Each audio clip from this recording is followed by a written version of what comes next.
उस रात जब मैंने अपनी ननद के कमरे का दरवाज़ा खोला तो जो मंजर देखा, मेरे पैरों तले ज़मीन खिसक गई। मेरे ससुर जी अपनी ही बेटी के साथ? नहीं नहीं, वो उनकी बेटी नहीं थी। असली सच तो और भी डरावना था। पूरी कहानी जानने के लिए वीडियो अंत तक देखिए। मेरी शादी को 4 महीने हो चुके थे। मुझे लोगों से सुनने को मिला था कि शादी के बाद लड़कियों की ज़िंदगी मुश्किल हो जाती है। उन्हें बहू तो माना जाता है पर बेटी का प्यार नहीं मिलता। लेकिन मैं खुशकिस्मत थी। मेरा ससुराल बहुत अच्छा था। मेरे ससुर प्रकाश जी बहुत भले, शांत और कम बोलने वाले इंसान थे। मैंने उन्हें कभी ज़ोर से बोलते हुए नहीं सुना। एक दिन मैं जल्दी से खाना बनाकर अपने पति आदित्य के आने का इंतज़ार कर रही थी। अचानक जोरों की बारिश और बिजली कड़कने लगी। मुझे बिजली के कड़कने से बहुत डर लगता है। आदित्य ने फ़ोन करके बताया कि रास्ते में पानी भर गया है, इसलिए उन्हें आज रात ऑफिस में ही रुकना पड़ेगा। ये सुनकर मैं घबरा गई। मैंने ससुर जी को बताया। उन्होंने कहा, कोई बात नहीं बहू, तुम अपने कमरे में जाकर लेट जाओ। मैं अपने कमरे में आई, लेकिन अकेली बहुत डरी हुई थी। बाहर जोरों की गड़गड़ाहट हो रही थी। मैं कमरे के एक कोने में सिमट कर बैठी थी। तभी मेरे मन में एक ख्याल आया, क्यों ना मैं अपनी ननंद मीरा के कमरे में जाकर उसके साथ रात बिताऊं। वह भी अकेली होगी, हम दोनों बातें करते हुए रात गुजार लेंगे। धीरे से मैं अपने कमरे से बाहर निकली। मीरा का कमरा और ससुर जी का कमरा नीचे ग्राउंड फ्लोर पर था और मेरा कमरा पहली मंजिल पर। ऊपर मैं अकेली थी। चारों ओर घना अंधेरा था, बिजली भी गुल थी। मैं दबे पाँव सीढ़ियों से नीचे उतरने लगी। डर से मेरे रोंगटे खड़े हो रहे थे। किसी तरह नीचे पहुंची और मीरा के कमरे की तरफ गई। दरवाज़ा बंद नहीं था, इसलिए मैंने आसानी से खोलकर अंदर प्रवेश किया। लेकिन अंदर का दृश्य देखकर मेरी आंखें फटी की फटी रह गई। पहले तो मुझे यकीन नहीं हुआ।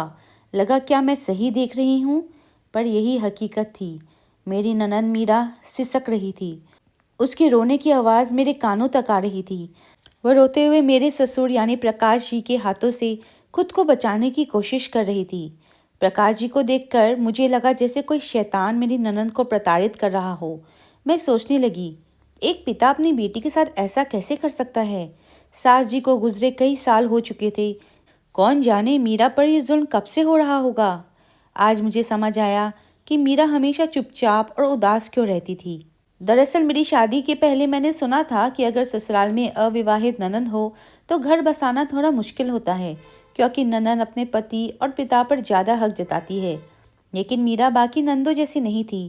वह बहुत शांत रहती थी और ज़्यादातर समय अपने कमरे में बिताती थी। जब मैं उसे बुलाती तब वह काम में हाथ बटाती और फिर अपने कमरे में चली जाती। मैंने एक बार आदित्य को पूछा था कि मीरा दिन भर अपने कमरे में क्यों बैठी रहती है। आदित्य ने बताया कि माँ के गुजर जाने के बाद वह ऐसी हो गई है। पहले वह सबके साथ घुल मिल कर रहती थी, अब उसे अकेले रहना पसंद है।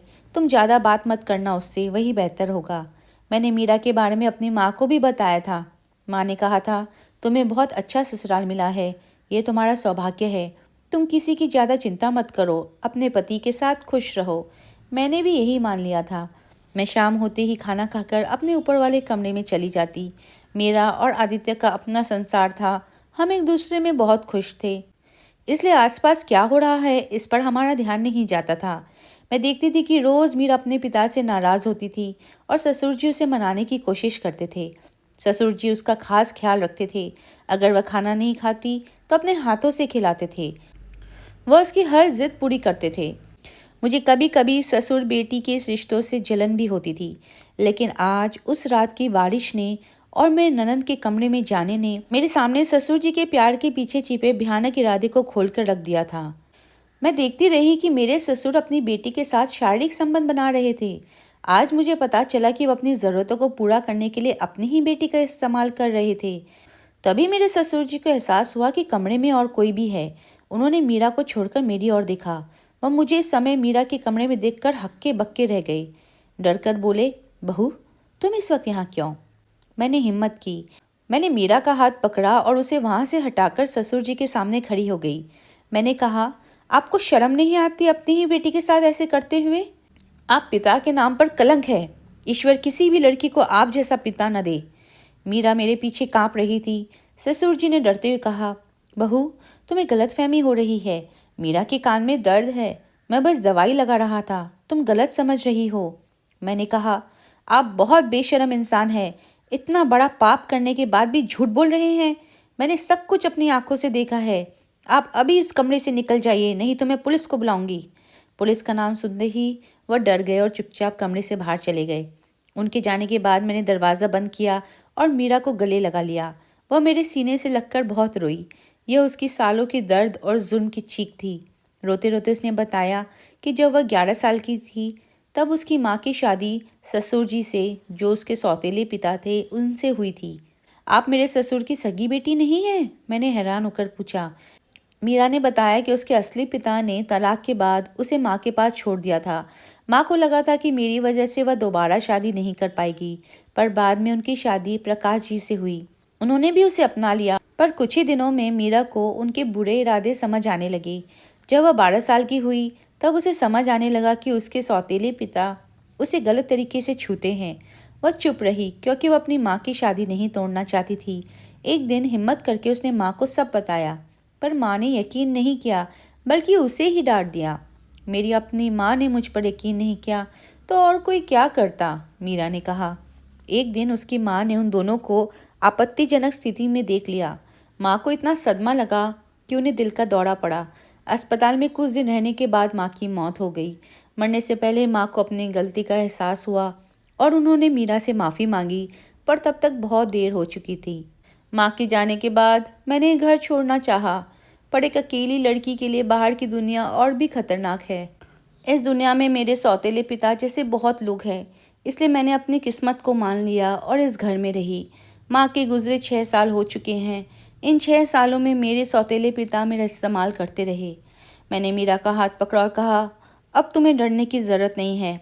अब तुम्हारे साथ ऐसा कभी नहीं होगा। अगली सुबह बारिश रुकी और सूरज निकल आया। आदित्य के घर आने पर मैंने हिम्मत करके उन्हें सब कुछ बता दिया। आदित्य को यकीन करना बहुत मुश्किल था। वह अपने पिता को बचपन से जानते थे। उन्हें पता था कि मीरा बचपन से ही डरी सहमी रहती है, पर उन्हें यह नहीं पता था कि इसके पीछे उनके अपने पिता का हाथ है। आदित्य अपने पिता से बात करने उनके कमरे में गए तो देखा कि वह बिस्तर पर लेटे हुए हैं।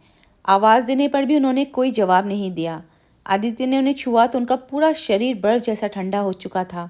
डॉक्टर आए और बताया कि उनकी मौत हो चुकी है। उन्हें शायद एहसास हो गया था कि अब उनके बेटे को सब सच पता चल जाएगा। वह अपने बेटे का सामना करने से डर गए और डर के मारे उन्हें दिल का दौरा पड़ गया और उनकी मृत्यु हो गई। उनकी मौत ने रोज़ के जुल्म से तो मीरा को बचा लिया, पर उसके साथ जो अन्याय हुआ उसका क्या। यह कहानी एक सीख देती है कि पति पत्नी के बीच झगड़े या गलतफहमियां हो सकती है, पर उन्हें तलाक से पहले अपने बच्चों के बारे में ज़रूर सोचना चाहिए। हमारे समाज में मीरा जैसी कई लड़कियां सौतेले पिता के जुल्म का शिकार होती हैं। माँ बाप को अपने बच्चों को अपनी गलतफहमियों की सज़ा नहीं देनी चाहिए, ताकि प्रकाश जी जैसे लोग आपके बच्चों का फ़ायदा ना उठा सकें। अगर आप भी अपने आसपास ऐसी कोई घटना देखें तो उसका विरोध करें। आपके विरोध से कई बेबस लड़कियों की ज़िंदगी बच सकती है। कैसी लगी आपको ये कहानी? अगर अच्छी लगी है तो कृपया मेरे चैनल को सब्सक्राइब ज़रूर करें। धन्यवाद।